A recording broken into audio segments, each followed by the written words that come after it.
my ear, and it makes me nervous that they're gonna like fall out. So when I make more to like put on Etsy or whatever, I might thin them out just a little bit, even though I'm really happy with the size of them and everything. But I might just thin them out just slightly, because I feel like, just because I can deal with it, I feel like somebody else might be like, oh, these are a little heavy.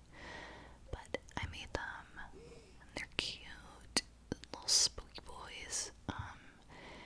Anyways, I am going to count it as a September book, because even though it's the 29th, I am confident I will finish it by the end of the month, which I just realized is tomorrow. Right? There are 30 days of September, right? I'm having a minute. Anyways, I'm on chapter 27. Badfoot Returns. I love it. This book gives me a lot of anxiety for many reasons. Like, it's just, I mean, like, obviously going into it knowing that this is like the turning point in the series. Spoiler alert, because like Voldemort comes back, you know. But not only that, but everything with the Triwizard Tournament, Harry puts off so much.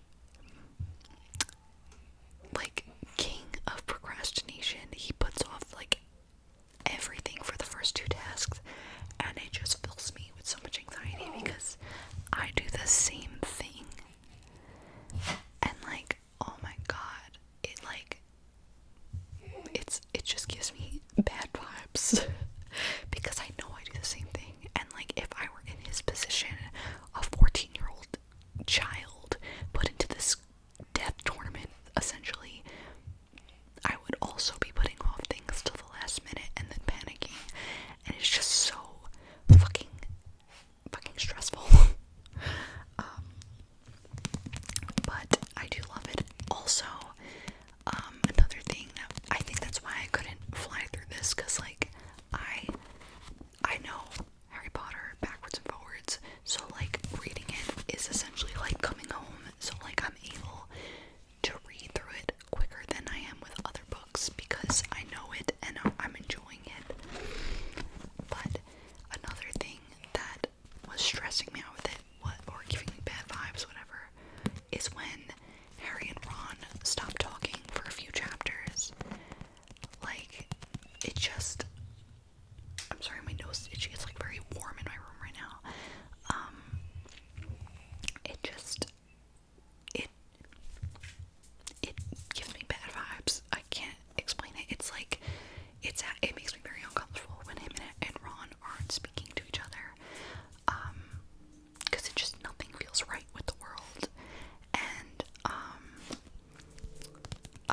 I definitely was like staggering by reading a little bit when I was at those chapters, and then kind of flew through a couple hundred pages like right after they started speaking again.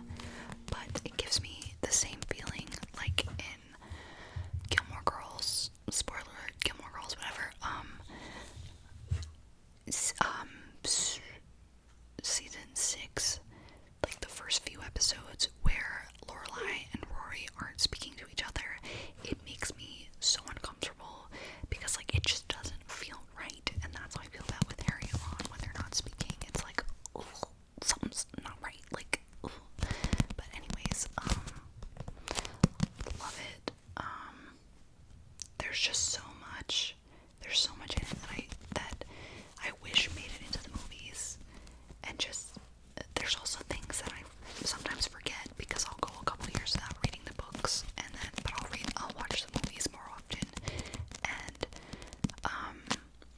like for example, again, spoiler, I know that this has been out like for fucking ever, but like, I know that there's still people just entering the fandom now,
movies,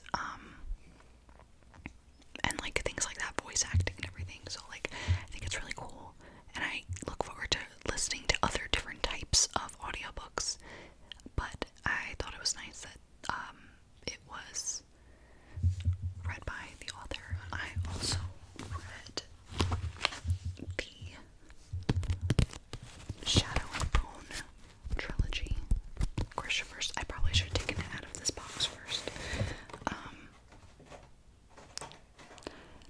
These actually are not my copies. I borrowed them from my friend Rachel, one of my best friends, love her.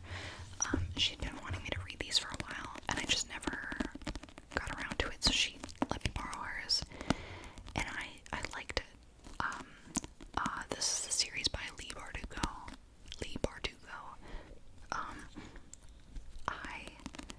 I liked it. There are a lot of parts that like piss me off. We hate Mal in this household. This is an anti-Mal account. It took me a bit in the first one to really find my footing and like understand what was going on, because it is like a whole new world. Like there's a lot of world building that goes on, and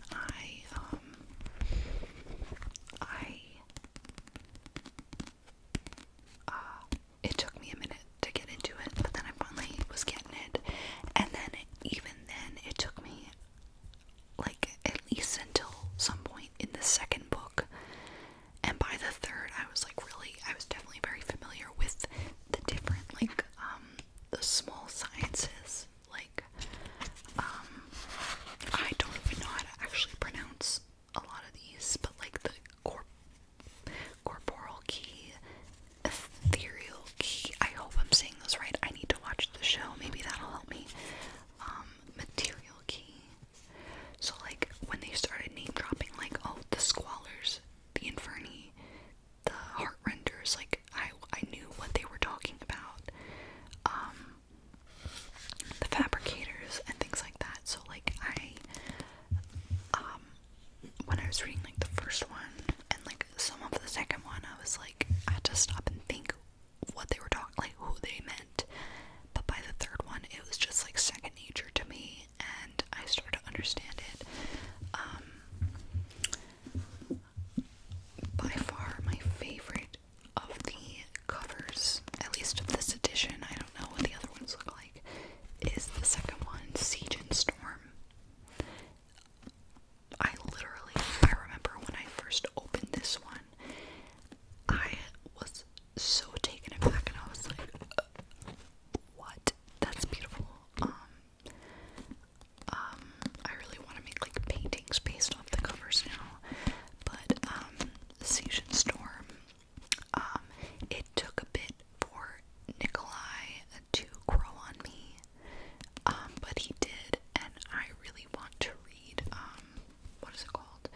King of Scars now. There are so many spin-offs of this, and I now feel like I have to read them and everything. So I didn't think I was gonna get that invested in the series. I thought I was just gonna be like, okay, I'll read these, I'll chat about it with Rachel, and then that'll be it.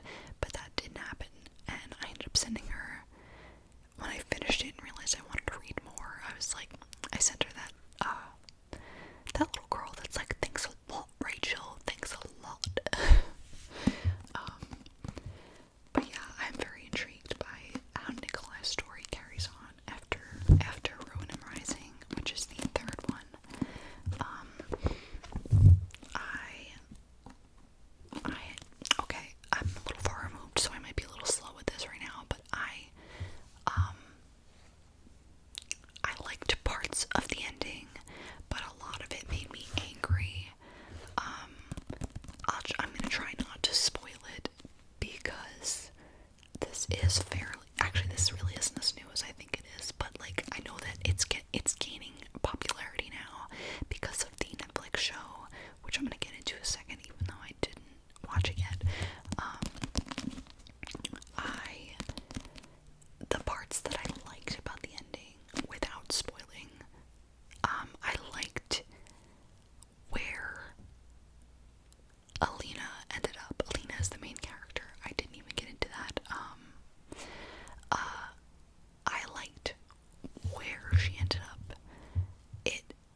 circumstances that she ended up with, it just felt so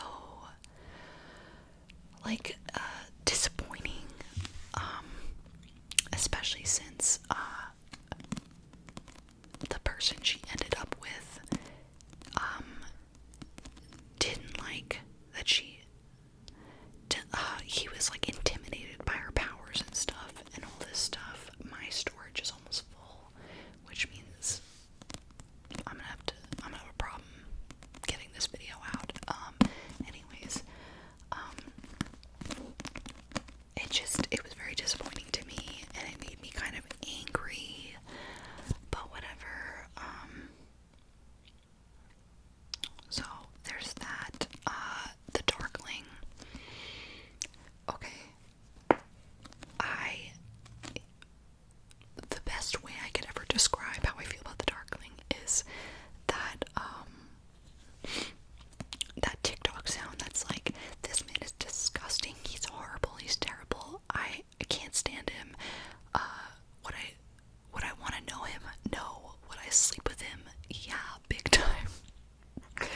Like, he's just so intriguing, and that's part of, like, his character. Like, he does charm everybody, and that's how he's able to, like, manipulate everything, and, like, that is part of his whole thing. And, like, I don't ship Darklina, because one, she's underage, and he is older, way older, but also, their relationship is very manipulative, and it just wasn't right. Not to get like picky or whatever, but I enjoyed their scenes because we're seeing it through Alina's eyes, and like, I would like to be Alina in that situation. That's all I'm gonna say, because like, okay, like, he's attractive.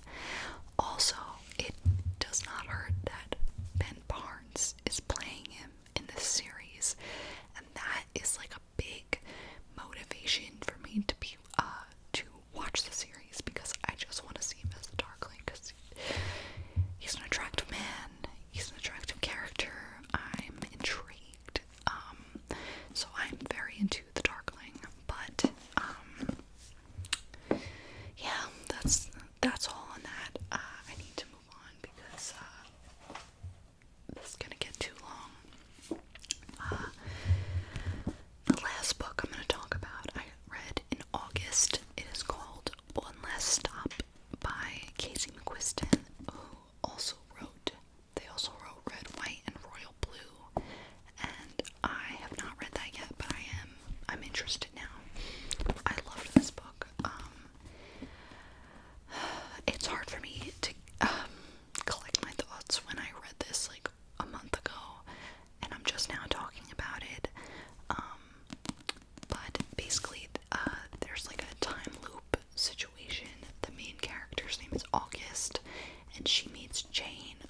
this is literally, yes, Mila, Nico, and Wes, and their dog, and then there's like neighbors and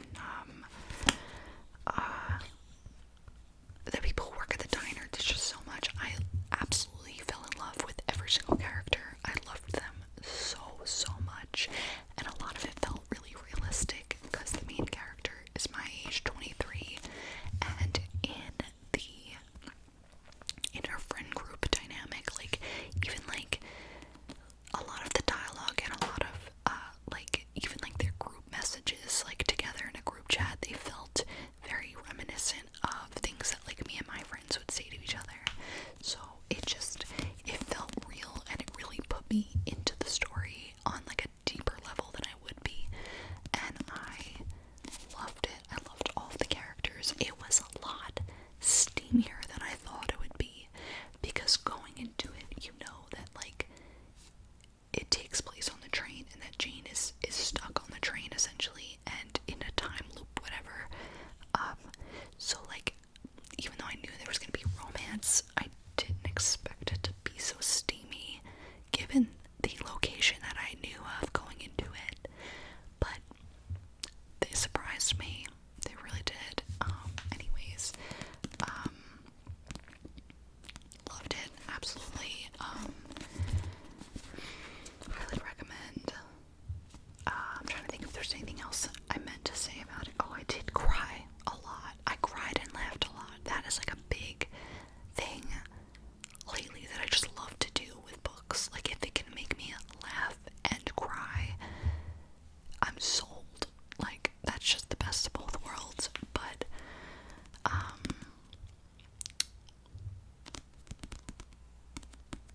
there was also a lot of, okay, because they're both queer women, and August is in modern day times, and Jane is from the 70s, there was a lot of comparison in, like, the generational differences, and, like, it was really, really interesting and emotional to read, and I very much appreciated that. Like, just to see, like, the differences in times. It's just, you have to read it. Like, it really hits. That's it. I think I'm going to go now, because it's getting long, and I'm going to have a problem saving this on my computer. I just know it.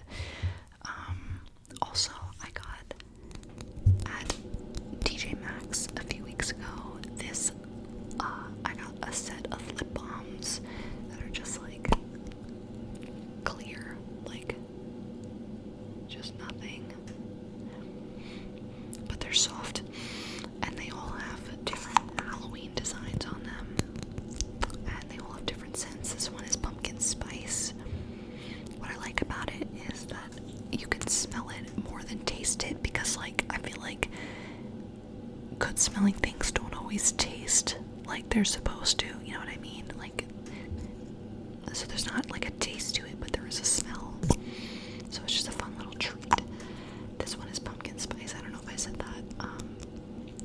And there's like 3 other ones. It was like $4 or $5 at TJ Maxx, and they also had another one that was more like sophisticated packaging. Whatever brand it was more like sophisticated. But I was like, am I 5 years old? Yes. So I got the ones with like the pumpkins and the candy corn and stuff. I really hope you can't hear the phone ringing, because I need to end the video now because I'm hungry. Oh, also I was wearing, you couldn't even see it, I just realized, because I'm Slouch Queen over here, my Baxter High Chilling Adventures of Sabrina shirt. I wanted to like get the spooky vibes. That's all really. I've got so much on my spooky TBR. It's really stressing me out. And also, like, I have like a list of movies I want to watch this season. Spooky season just flies by so fast. I up my game next year and start in like August, because now I'm stressed. I was so busy in September, so I didn't get to read any of my spooky books, but I did make my sister's wedding cake topper, which was spooky. I don't remember how to insert a picture, but it was the bride had a Jason mask and the groom had a Michael Myers mask, and it was really fun.